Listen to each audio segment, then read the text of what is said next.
Hello, everyone. My name is Pelin Oğuz. I'd like to welcome you all to our program that we prepare as Istanbul Policy Center, Sabancı University, Stiftung Mercator Initiative in collaboration with Medyascope.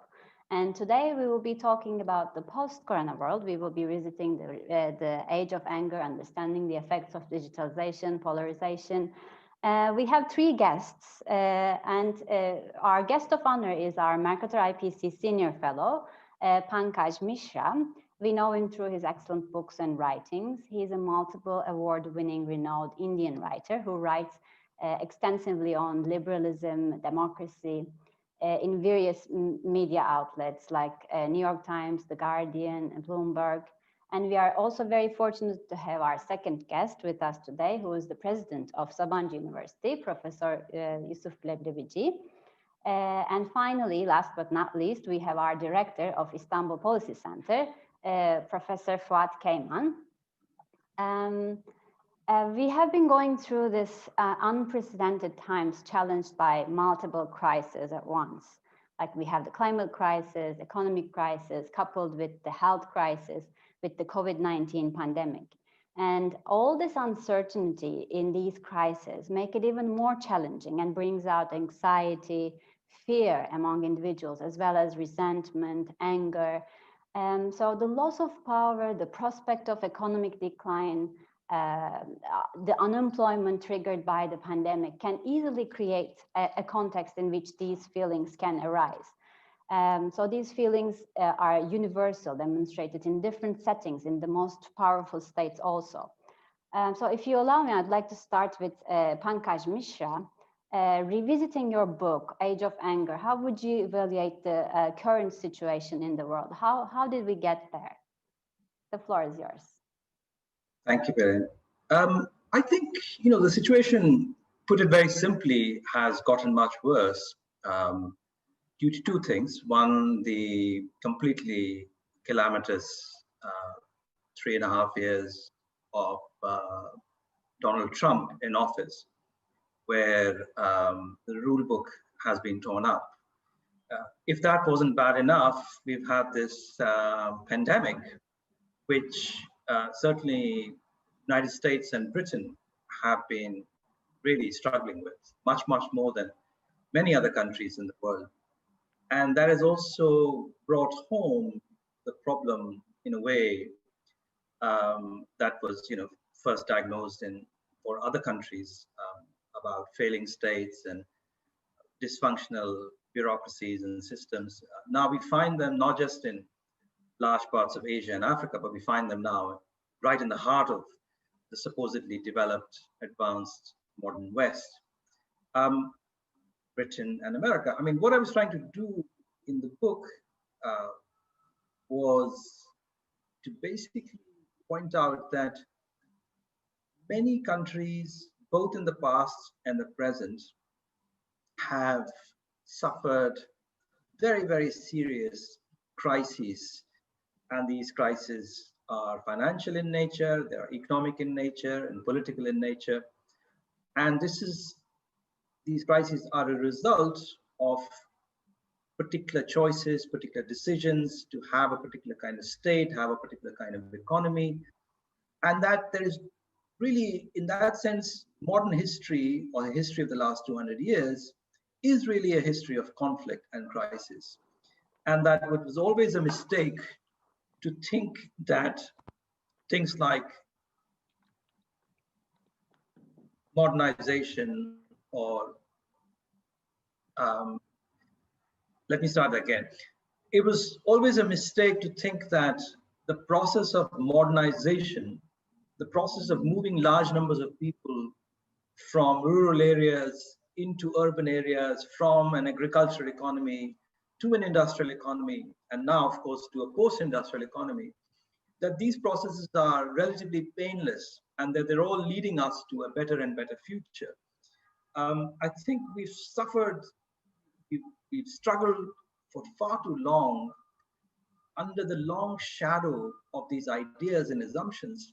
And in the last decade or so, I think particularly after the financial crisis, it has become clear that no country is exempt, not even the richest country in the world is exempt from these conflicts and crises, which are, as a way, very much built into the very nature of modernization.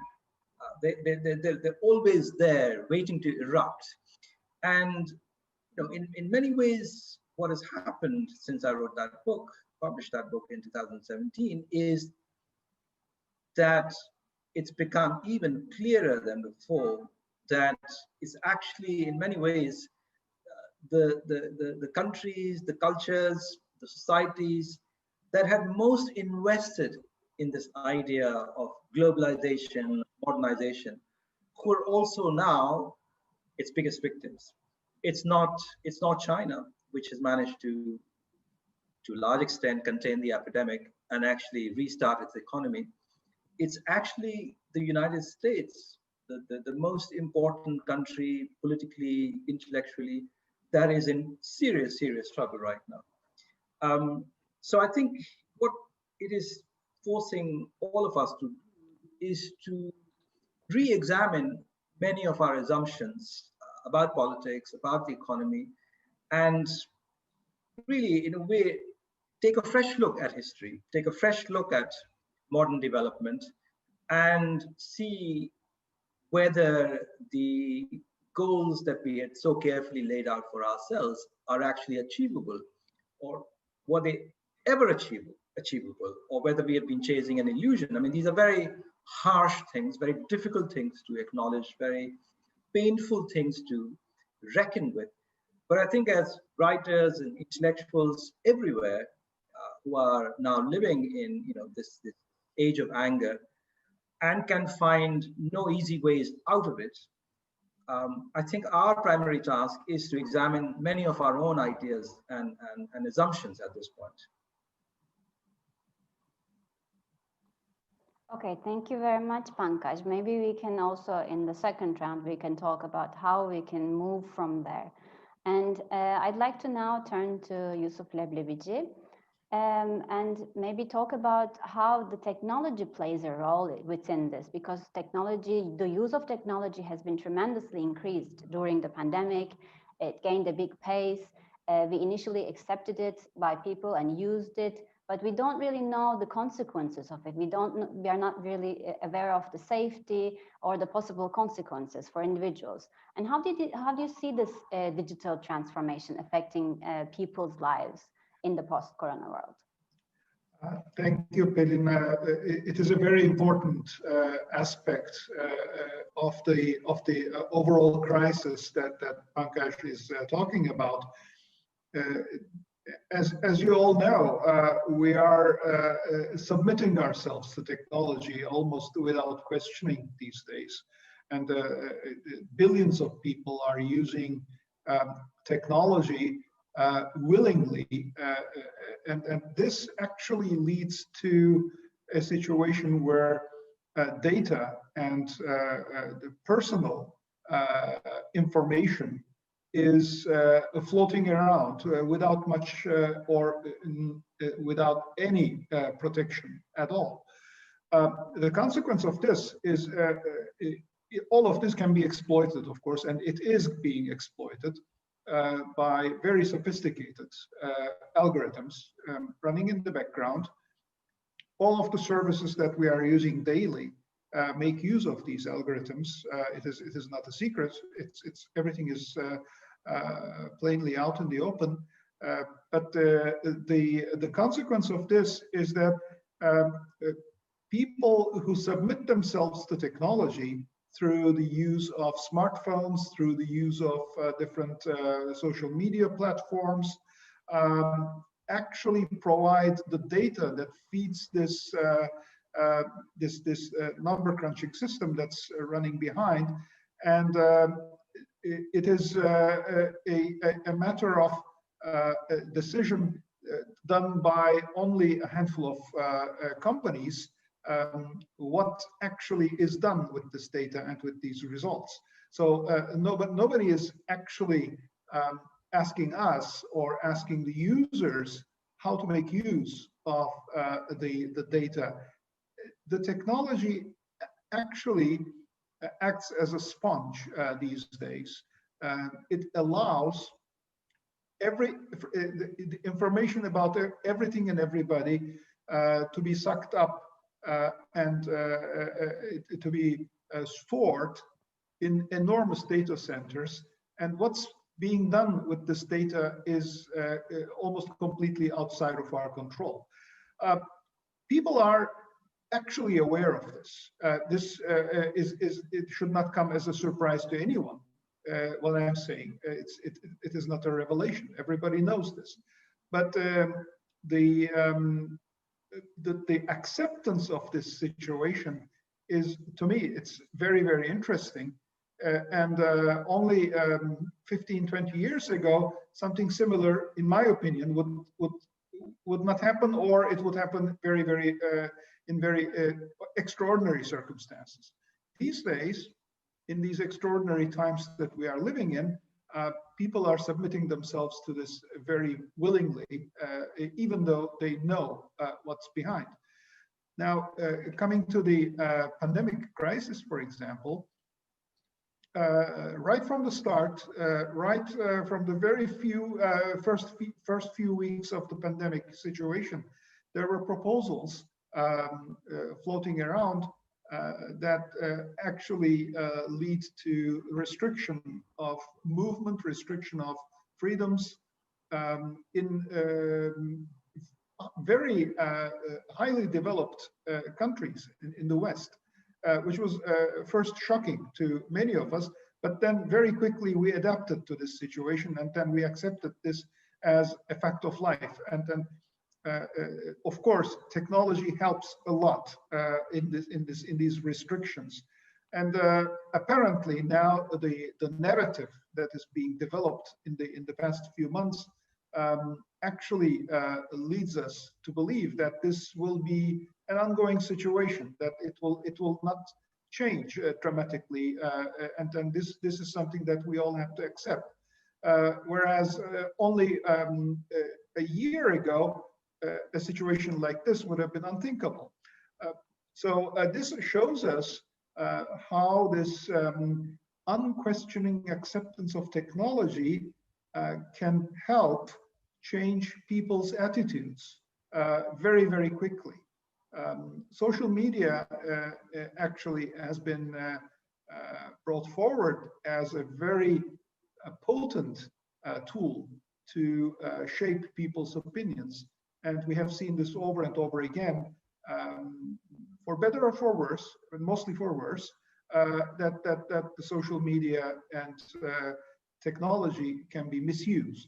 And also in the context of the pandemic situation now, we are facing a situation of excessive fear that actually it forces people to step back from their usual position of demand for freedom and demand for liberties, and then willingly give up their position, so that they actually abandon their basic freedoms, and this actually is something that is quite instructive to all of us. I am on the technology side of the story. I am, from my technical background, I am one of the people who actually designs this technology, and we know how potent it is. I believe the general public is also becoming aware of the potential of this, and this awareness will become hopefully more and more prominent, so that people will think twice before they make decisions based on what technology is telling them. So this is how I feel. Maybe we can expand on this a little bit in the second round. Thank you very much, Yusuf Leblebici. Yeah, we have been actually seeing the extensive use of technology and people accepting it willingly, as you're saying, because of the fact that they want to feel secure. So they have a choice between like a security and individual freedoms, and this becomes really important in our times, so that people accept what has been offered to them and easily accepted, that they are content about accepting it. So maybe now I turn the floor to Fuat Keyman. Maybe Fuat Hocam, can you also maybe elaborate on this a little bit more and talk about the global trends in terms of emotional freedoms, polarization, freedom of speech? How do they come about? What are the restrictions in terms of like containing this anger and maybe releasing that anger?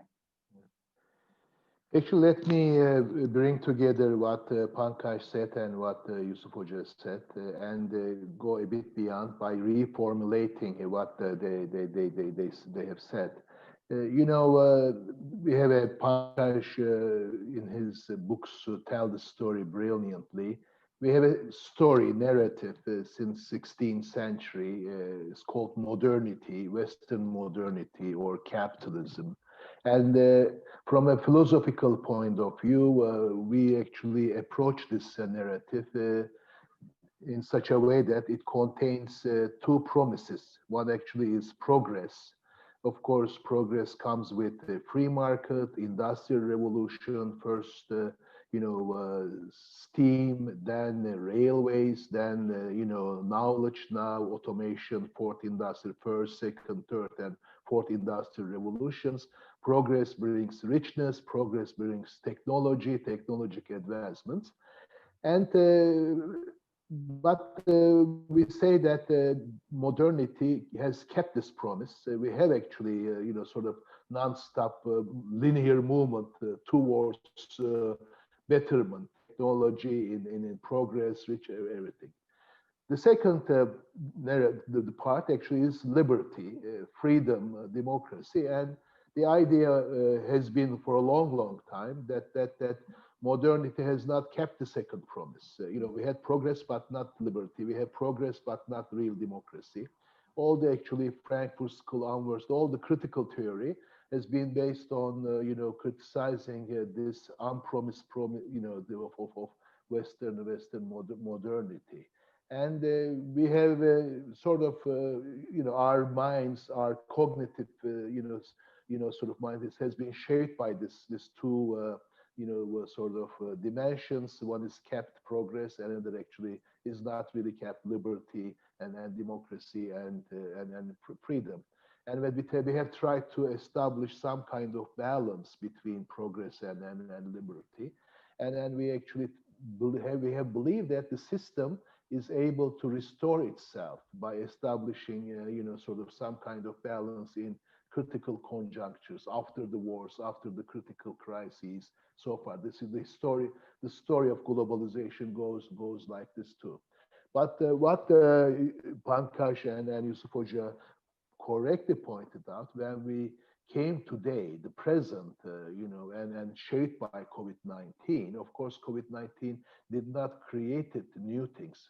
For me, actually, he has triggered the process of, like the system is collapsing. The system actually is no longer able to restore itself, as if everything is okay and it is possible to do a little reform and restore the things. And I think to begin with, in 1945, for instance, we had actually atomic bomb, the technology and liberty relationship. We have to control technology, everything. But today, similarly, we are looking at this relationship between progress, technology, and liberty and individual security. We actually maybe not atomic bombs, but we have extremely significant, sophisticated technologies, social media, Google's, Trump's, all of these technologies. But they are actually maybe not killing, but they are really controlling our mind, our behavior, the way that we act, the way that we approach things. And the whole liberty part, the individual part, turned out to be the product to be shaped, reshaped, and they control us. So in this sense, I think this progress liberty relationship, progress turned out to be kind of a little evil, maybe Hobbesian, sort of beast, is really, maybe not killing, but really reshaping, manipulating our, behaviors, our, sort of attitudes, our way of approaching things and everything, from manipulating elections to our consumer preferences, from our way of talking about liberties and our actually submitting ourselves, being subject to technology and all of these things. And as a matter of fact, at the end, we have a very, very significant crisis of the Western modernity, and this whole idea of globalization as West, globalization as capitalism, globalization as modernity. And today, in every front, we are talking about the kind of decline in the belief in the West that it is possible to restore the system in itself. I think we need a much more radical understanding of how globalization works and everything. And as a matter of fact, as Pankaj said in the beginning of his remarks, in the pandemic, it is very interesting that most have suffered so far are starting with United States, Italy, France, Britain, Spain. The whole Western countries are been very, very weak. Like even, for instance, from international relations point of view, we have a new term called failed state to describe what goes on in Syria, what goes on in Libya, what goes on in Yemen, kind of thing. But interestingly, I have read a bunch of articles in which this idea or the concept of failed state is used to describe the United States and the Donald Trump, like this whole United States failure to deal with COVID-19. When we look at the numbers and everything. So in this sense, I think COVID-19 has created a situation where we have actually individuals as being individual are not really able to make actually choices freely, are not able to define themselves freely. They are being manipulated by social media, by leaders, demagogues and everything. And we have a very significant crisis of globalization, crisis of modernity as West. But on the other hand, let me finish with this remark and maybe, kind of have a little passage to Pankaj's second, second round remarks. We also recently talked about a global shift, from West to East, the rise of China, rise of Asia and everything. But when we used to actually in sociology to talk about this Western modernity, non-Western modernity, multiple modernities, alternative modernities. But on the other hand, we have actually see also that as I see it, a very, very significant challenge in front of us. This global shift to power to the East, global shift to power to China is not solution either. When we look at China, when we look at India, when we look at Russia, when we look at even Turkey, we also there actually very big push for progress, big push for actually, not liberty, but power, hegemony kind of thing. So in this sense, in addition to the crisis of the West, we have actually also, universally speaking, crisis of the global, history. And I think we are going through very tough times, not only because of COVID-19, but because of the sort of a multiple crises, started maybe, the collapse of Yugoslavia, 9/11, 2008 crisis, 2009 Arab Spring. But when we come here, right now, the present, we need to really radically change our idea of how to deal with technology, how to deal with progress, how to deal with liberty. And we realize that just simple reform, just simple, governance is not going to be enough to actually deal with this multiple crises of globalization, decline of democracy, being sort of subject to progress, technology and everything. I think we are living in a very important crossroads where we should be maybe radical, in our way of dealing with the whole history, both global, Western and non-Western. And COVID-19 is in the episode, but the final episode maybe to show that the world as it is not going to go this way. Thank you very much, Fuat. Keyman. And maybe taking after Fuat Keyman, maybe how I can ask Pankaj Mishra that maybe how can we move from there? Because we were talking about this grand narrative being not very good for the people in the East. Maybe the idea of catching up, the idea of progress, modernization made them more vulnerable and caused some other anger and resentment among those nations. But how do we get out from there? Do we have an alternative that maybe we can share in terms of balancing within this global turmoil, balancing the two between democracy and this? I think, first of all, it's very important to emphasize that the ideals of modernity should be upheld. I think if we confine ourselves to the three main important slogans, let's say, of the French Revolution: liberty, equality, and fraternity, there is nothing at all objectionable about any of these ideals. If you look at them closely, you'll realize that actually, wherever you are in the world, whichever cultural, religious tradition you belong to, there is enough support in those traditions for these ideals. If you're a Muslim, the ideal of equality and solidarity would not seem alien to you.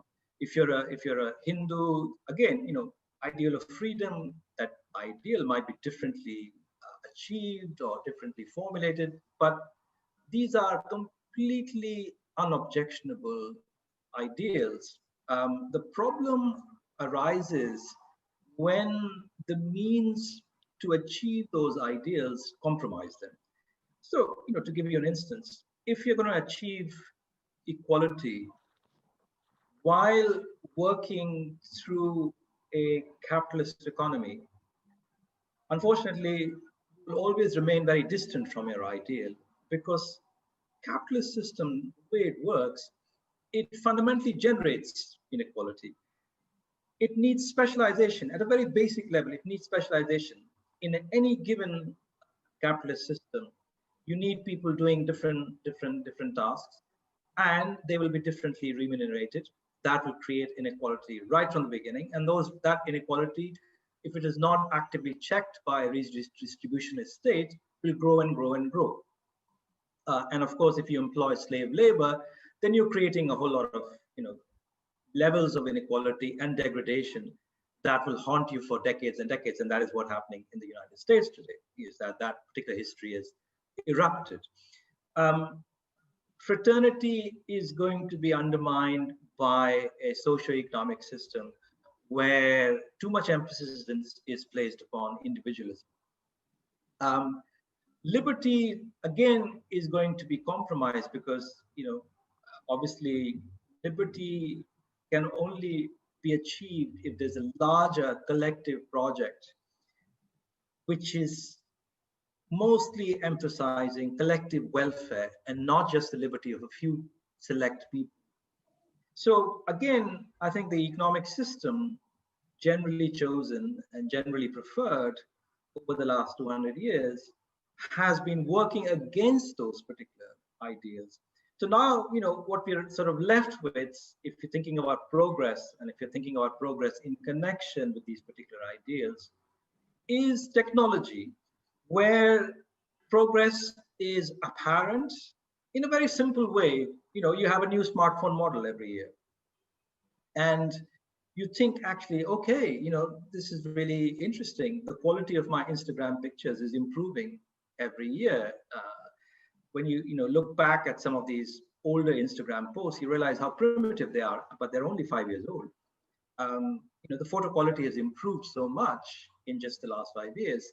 So the idea of progress, funnily enough, is alive in this particular realm, which is that of the smartphone, that of social media. And the illusion thereby created, in a way, has started to compensate for the lack of progress, for the devastating lack of progress in almost every other realm. So you may not be able to get a proper job, but you can buy a Chinese-built smartphone, which is the case in India, and immediately hook into this larger world of self-gratification, self-recognition, of general approval, your post gets a few likes, you're delighted by this. So you have your relationship with the world is now being mediated through the smartphone and through those social media platforms. So the other goals, economic stability, liberty, equality, fraternity, in a way have almost become secondary for so many people around the world. You have this relationship with the smartphone. You do not care, as Fuat pointed out, that the data is being used. You're very happy to give up your personal data to the big Silicon Valley companies. You're very happy. You don't care at all if you're being monitored by the state. So in a very strange way, starting off with these wonderful, very high-minded ideals, we've arrived at a state where we are perfectly willing to give up our privacy, our liberty, our information, everything that makes us distinctive individuals to these big data companies.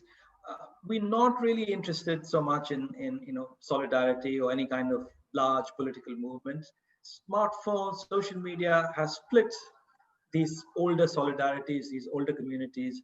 Everyone seems to be now a hyper-individualist, polishing their brands, presenting themselves on social media. So I think there's a sort of urgent need in a way to get back to some basic notions about how societies are created, what are our responsibilities as citizens of political societies or political communities. I feel like technology in many ways has been a massive distraction from reckoning with these essentially political, economic, and social problems. It has created this sort of pseudo realm where you can enjoy liberty. You can even enjoy a bit of solidarity when your post gets a lot of likes. Suddenly people are united around a particular cause and you feel a little, frisson of solidarity there. Especially when you're pursuing someone, you're persecuting someone, the trolls also invoke solidarity in many ways. So all these ideas have re-emerged, completely tainted, completely compromised in the context of this technologized, digitalized world that we live in today. Thank you very much, Pankaj. Now I turn to Yusuf Leblebici. Maybe Yusuf Leblebici, can you comment on the way of using of this technology? Because as Pankaj was saying that this is multiplied, like the exposure is very much, and the people are using it in a way. For example, in like the Black Lives Matter movement, it was a good way. In a good way, it was used, but people.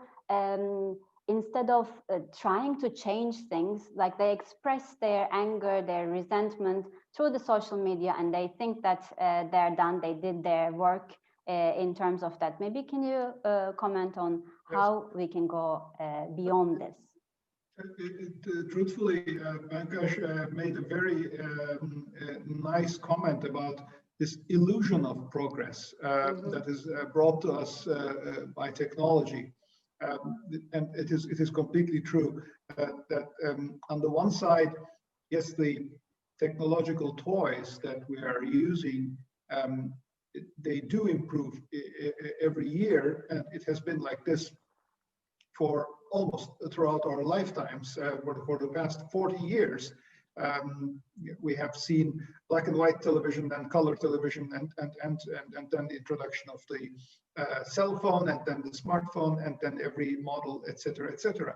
So it is not just the past 5-6 years, but it goes back about 40 years, and it is all an illusion, mostly, which does not touch the essential parts of people's lives. It is something that keeps us busy and occupied, and it gives us the satisfaction. It gives most of the people a kind of satisfaction, although most likely on the surface, but for most people this is sufficient. And this satisfaction of involvement and the satisfaction of being heard and being seen is enough for people to assume that they are a part of a larger community and they are living in a free world, etc., which is mostly not true. And the technology, the availability of this technology actually hides many of these things. There's also an interesting aspect. Most of the technology we are talking about, we tend to speak of a linear progression, right? We speak about all three speakers actually here. We talked about this linear progression of since the introduction of modernity.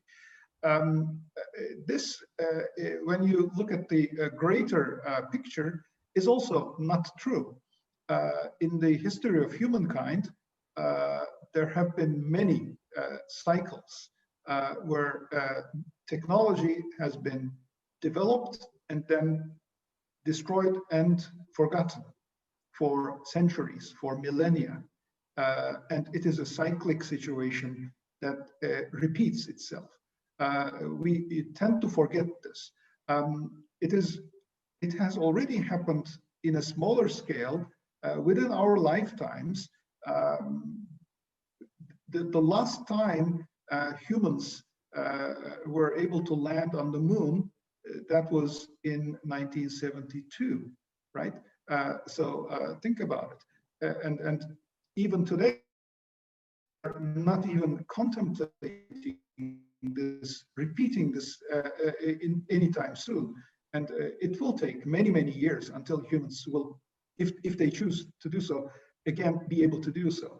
It is not a matter of choosing or deciding to go, but even when you decide to go, it will take at least a few decades until humans will be able to do this again.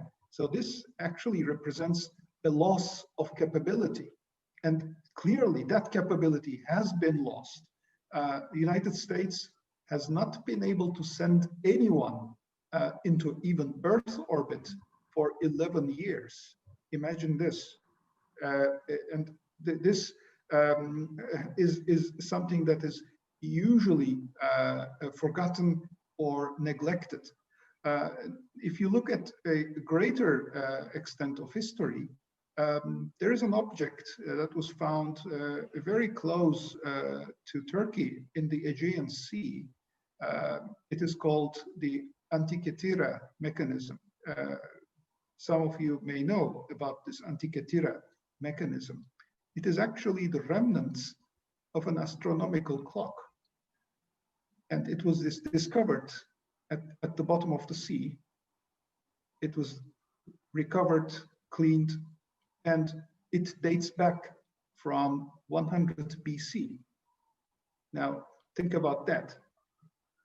Humankind was able to create the Antikythera mechanism 100 years before Christ. And then the next time humankind was able to do anything similar was in the 1600s. So it took more than 1.5 millennia until humankind was able to do this again. So we should not take our current position as a permanent rising slope that will lead us to more and more progress. Human history shows us that it has shown rises and dips many times, and we may be, most likely, we may be living through one of these temporary illusions where we think that technological progress is leading us up, which may or may not be true in the long term. I'd like to finish with one remark about the role of ethics in technology. At the moment, we as developers of technology have a very agnostic view of the ethical consequences of what we do. Usually this question almost never comes up, and if it does, it is glossed over very quickly, saying that progress is good, point. But it is more than that. And especially people who are involved in developing technology should be more aware of the social consequences and ethical consequences of everything that they do. But this also points to a lack of education on our part to think even about these concepts, because these concepts of ethics and social impact are never taught to people who develop technology. And then you have a cadre of people who are willingly and very capably develop these little toys that we are all happy with, meaning, for example, the smartphones, meaning the social media platforms. And the larger impact of this is never considered. It is being considered by the companies that actually implement it, of course, but then it's too late. So this is also something that we need to think about seriously, especially now I speak with my hat as an educator, that whenever we teach people about technology, we also should teach people about the ethical consequences of that technology at the same time. So these are my thoughts. Thank you very much, Yusuf Leblebici. Now I turn to Fuat Keyman, and maybe we can talk about a little bit more, elaborate a bit more on people losing, the individuals losing themselves in these illusions and how it affects them, and also the role of ethics and morality, and how do they play a role within these current crises. And let me make a couple of brief remarks on what Pankaj and Yusuf just said, and then maybe leave the floor to Pankaj for the last words. I think we have time. You know, in the beginning of sort of globalization as capitalism, you know, the first industrial revolution, the British Empire, and especially India, we had actually a company called the East India Company, and it played an extremely important role for globalization.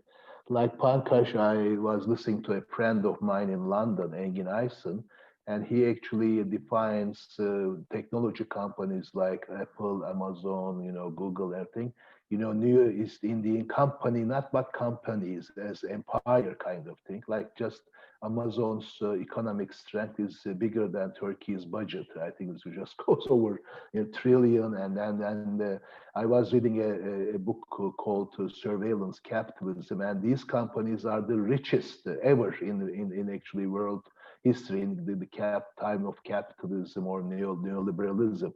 So in this sense, you know, we have actually talking about the companies as empires, and they are actually creating a new vision of the world in which we have a big push for technology, but very, as Yusuf just said, agnostic way. And this, you know, not much discussion about morality, not much discussion about ethics.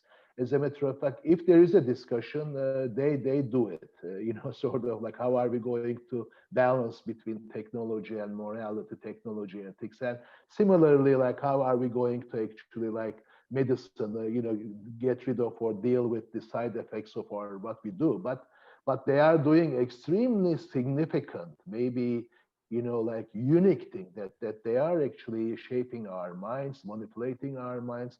Every time you use a telephone, and you know, then you are in the system, and then you know, your freedom of speech goes away, and your freedom of choice goes away. Even the countries, you know, this you know, Cambridge Analytica thing is like the whole American elections coming, and they manipulate elections without, you know, like how we don't, us knowing how they do it, but they do it. And this whole concept of, we didn't refer to it, but post-truth is actually includes a reference to truth, but truth manipulated by these companies. I think this has a big impact on ourselves, individuals, as Fuat Keyman, as Pankaj, Mishra, as Yusuf Leblebici, to everybody. And I think the general trend is they created a new kind of subjectivity, new idea of individual, which is very neurotic, which is very, as you know, like fearful, insecure, you know, so ontological insecurity. But that's, you know, the of course there was also reference to 9/11. There was also reference to actually economic crises. Now the COVID-19, all of these together. But in each case there is a reference to technology.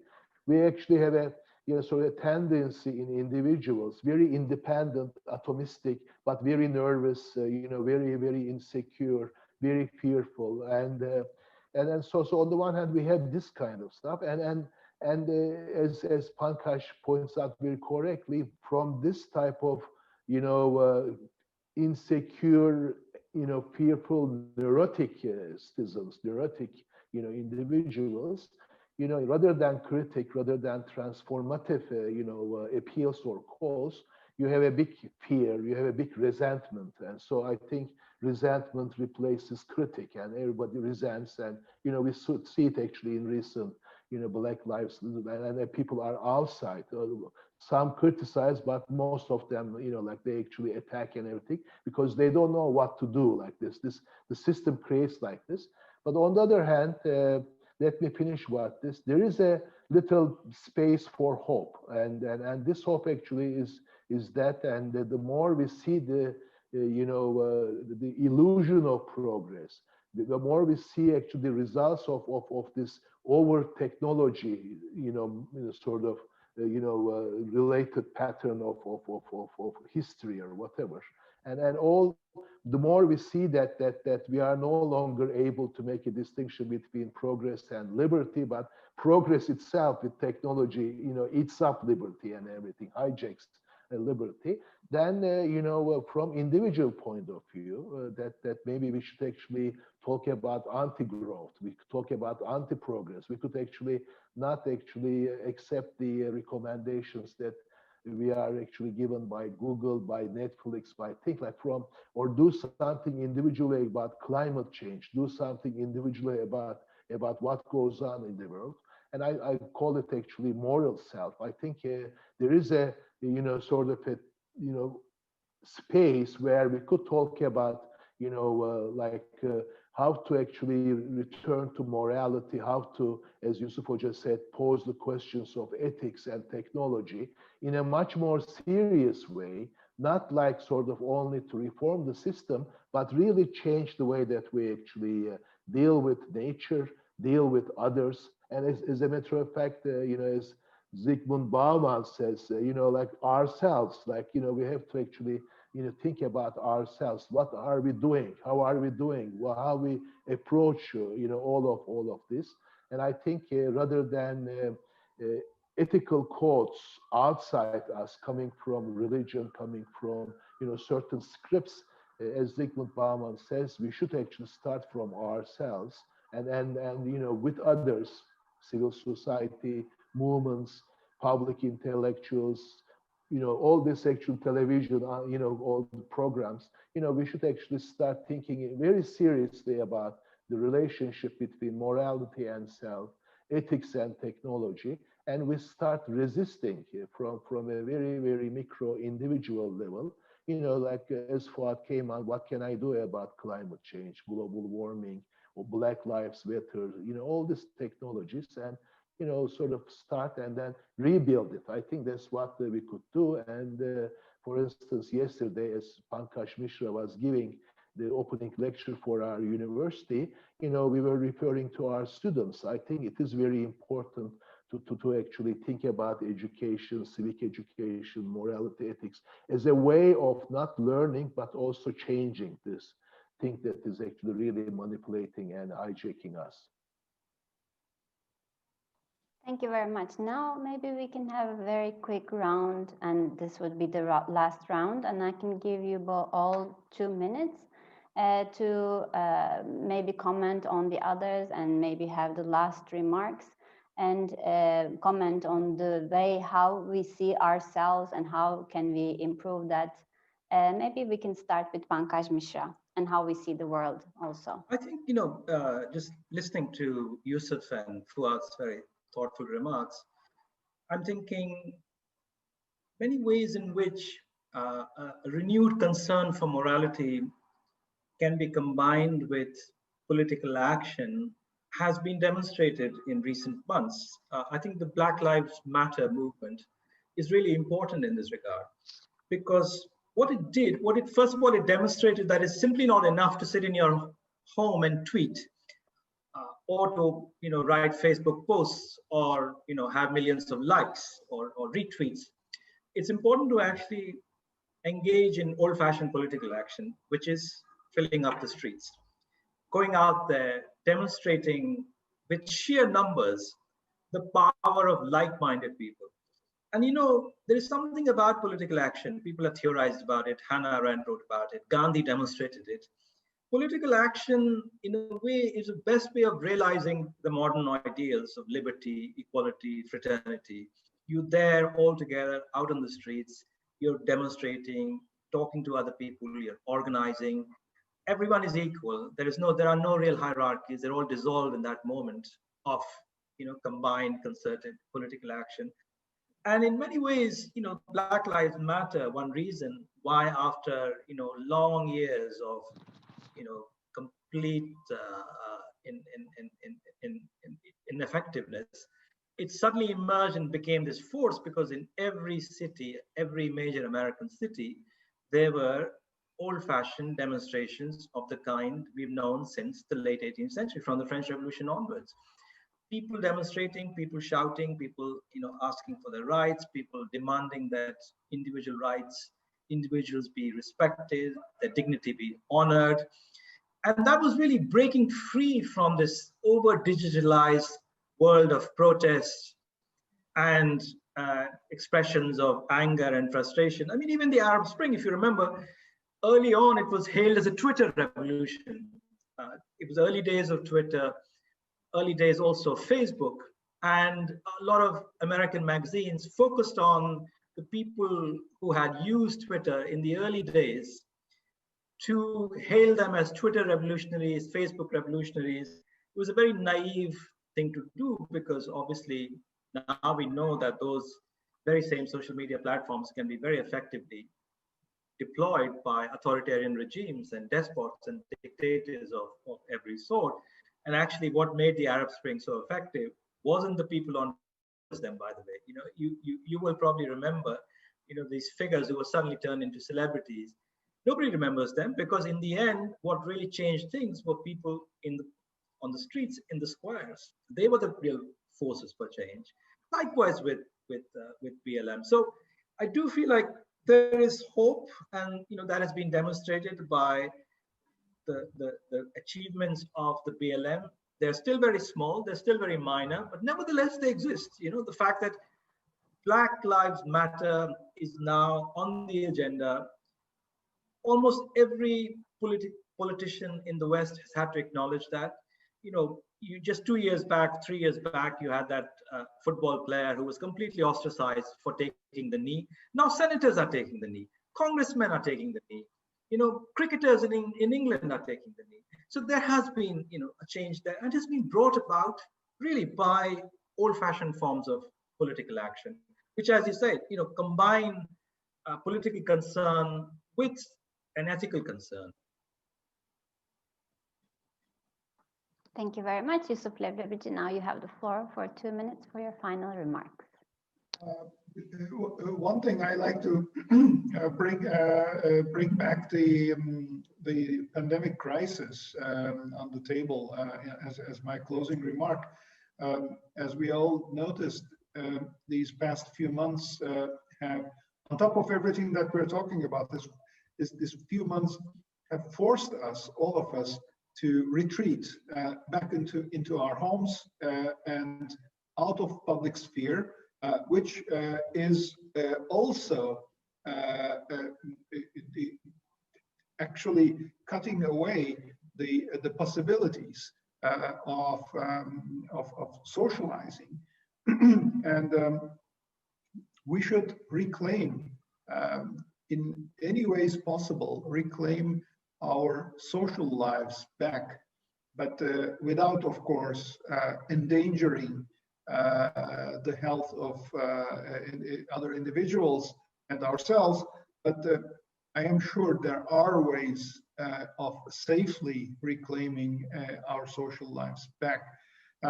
Because if we as individuals accept this new normal as being secluded in our homes and everybody holed up in his or her own little sphere and completely isolated from the rest of the society will break down very, very quickly.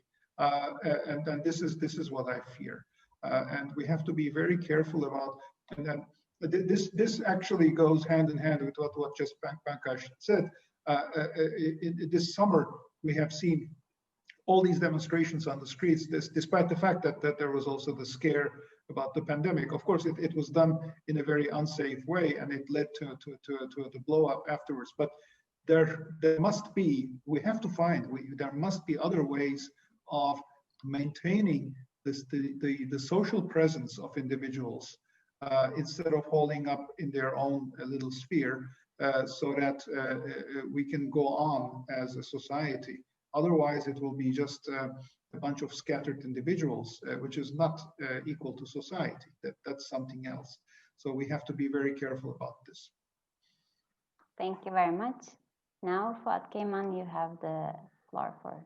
Well, I like to use my 2 minutes to really thank Pankaj Mishra to accept our invitation to come to Istanbul as the Istanbul Policy Center Teşekkürler visiting senior fellow. Last night, it's actually Monday night, he gave the opening speech to our university's 2020-2021 academic year, and also he did a very good important webinar with Istanbul Policy Center and Teşekkürler. And it is very important in these days, in these very, very hectic and difficult days and times, for someone to come physically to Turkey to share his ideas with us. So I like to thank him. And so also I refer to sort of 2 books of his really actually was been important to me. One of the actually Ruins of Empire, which is actually extremely important book on understanding modernity now, Western modernity, globalization, the age of anger. We actually talk about it today. And his new book, Bland Fanatics, actually is also the decline of democracy, decline of leadership and everything. I think it's extremely important commentaries. But Pankaj's commentaries also, in addition to books, commentaries have been published in New York Times, Guardian, New Yorker, and for instance, the one on Ahmet Hamdi Tanpınar is very favorite of me, and then where he actually, talks about his very important novel, which is one of my favorites, Saatleri Ayarlama Institute, with relation to Orhan Pamuk, and how literature, how actually that literary critic actually, is very, very helpful for us to understand, not only that day, but also modernity and then today. And one commentary, he actually, the title of the commentary, and he actually suggests that we need new ideas rather than new faces and new leaders and everything. I took it very seriously, and I take it still very seriously, that we really need new ideas to deal with this the present, where we have COVID-19 risks, all of these actually very, very not easily, handling things. So thank you, Pankaj, for coming here and sharing your ideas and wisdom with us. Thank you very much. I would like to thank you all very much. Fuat Hoca did a very good closing part of the program. So thank you, Pankaj Mishra, Yusuf Leblebici, Fuat, Keyman, for being with us today and sharing your comments, thoughts on the world. We will see, and also we would like to say thank you to our online audience, and we will see you next week. Thank you. Thank you. Thank you.